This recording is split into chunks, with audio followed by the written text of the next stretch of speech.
నమో బుద్ధాయ. జై భీమ్, జై భారత్, జై సంవిధాన్. తథాగత భగవాన్ బుద్ధునికి, పరమ పూజ్యులు బోధిసత్వ డాక్టర్ బాబాసాహెబ్ అంబేద్కర్కు నివాళులు తెలియజేస్తున్నాను. బహుజన యుద్ధబేరి యూట్యూబ్ ఛానల్కు స్వాగతం పలుకుతున్నాను. ఈ ఛానల్ను బీసీ, ఎస్సీ, ఎస్టీ, మైనార్టీలు, ఇతర లౌకికవాదులు, హేతువాదులు అందరూ కూడా ఈ అంశాలను చూడమని చెప్పి నేను విజ్ఞప్తి చేస్తున్నాను. ఈ ఛానల్ కొంతమందికి మాత్రమే పరిమితమైనది. అందరికి సంబంధించిన విషయాలు నేను మాట్లాడడం లేదు.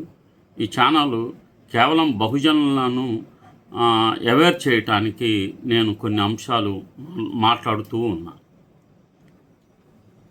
ఈరోజు దేవాలయాల్లో దొంగలు పడ్డారు, జాగ్రత్తలు తీసుకోరా అంటే దేశవ్యాప్తంగా దేవాలయాల్లో దోపిడీ జరుగుతుంది, ఆర్థిక దోపిడీ జరుగుతుంది, నగదు దోపిడీ జరుగుతుంది, నగలు దోపిడీ గురి కాపాడుతున్నాయి. ఇవన్నీ నిత్యం జరుగుతున్నప్పటికీ ప్రభుత్వాలు ఎందుకు చర్యలు తీసుకోవట్లేదు? ఆ దోపిడీదారులు ఎవరో వారిని ఎందుకు శిక్షించట్లేదో ఈ అంశాలపై నేను మాట్లాడాలని చెప్పి భావిస్తున్నాను. ప్రతి దేవాలయానికి భూములు ఉంటాయి. ఆ భూముల యొక్క రాబడి ద్వారా ఆ దేవాలయాలు రన్ అవుతూ ఉంటాయి. ఈ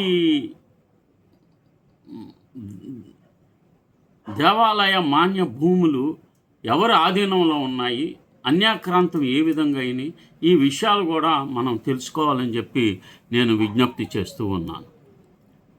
దేవాలయాల్లో దొంగలు పడ్డారు, జాగ్రత్తలు తీసుకోరా. దేశవ్యాప్తంగా హిందూ దేవాలయాల్లో దొంగతనాలు, దేశంలో లక్షల ఎకరాల దేవాలయ భూములు అన్యాక్రాంతం అయ్యాయి. భూమి లూటి. ప్రస్తుతం అయోధ్య రామ మందిరం హుండీ వివాదం, అందులోని వాస్తవాలు, ఆధారాల విశ్లేషణ.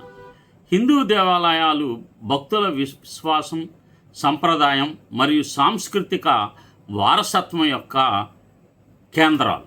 కానీ దేశవ్యాప్తంగా దొంగతనాలు, వజ్రాలు, డాలర్లు, బంగారం, వెండి నగల తస్కరణ, భూముల అక్రమ కబ్జా వంటి సమస్యలు అనేకమైన దేవాలయాల్లో జరుగుతున్నాయి.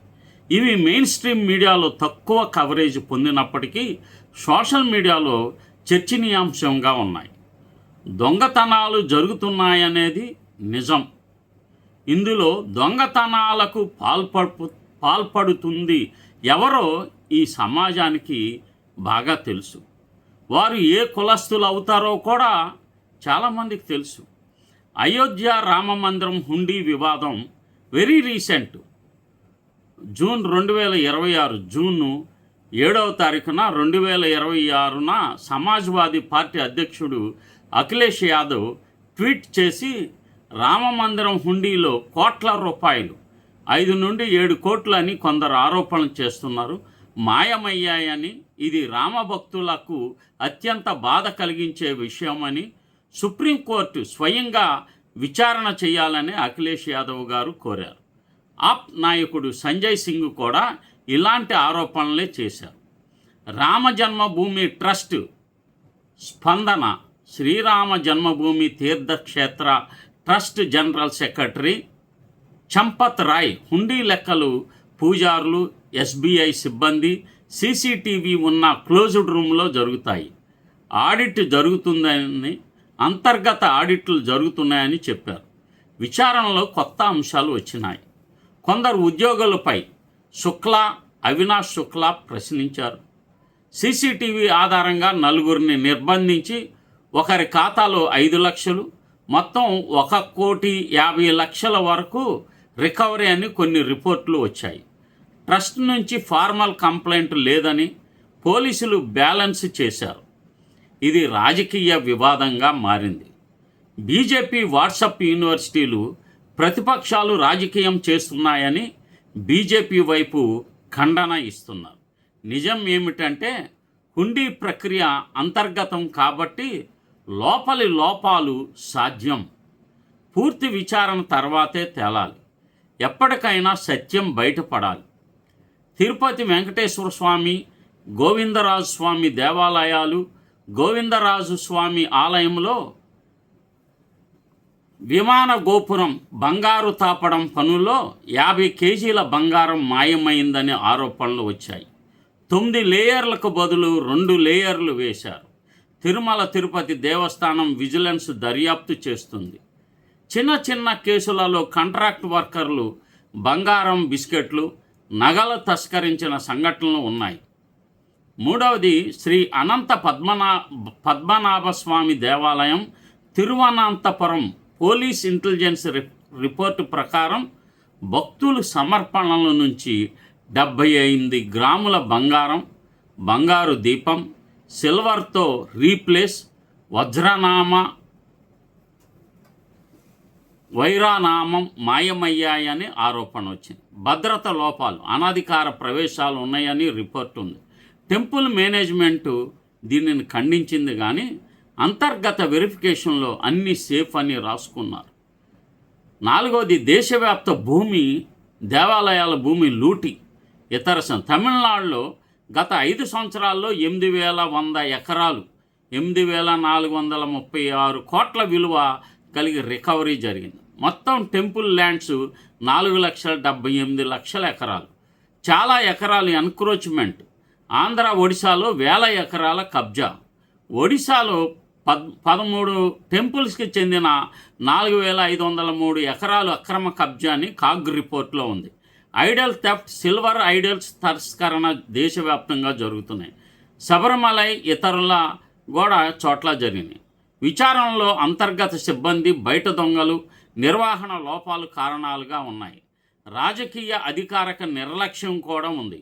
ఎందుకు ఇలా జరుగుతుంది? పరిష్కారాలు లేవంటే భద్రత, ట్రాన్స్పరెన్సీ లోపాలు, సీసీటీవీ ఆడిట్, డిజిటల్ ట్రాకింగ్ కొరవడం, అంతర్గత దుర్వినియోగం, హుండీ కౌంటింగ్, గోల్డ్ ప్లేటింగ్ వంటి పనుల్లో లోపాలున్నాయి.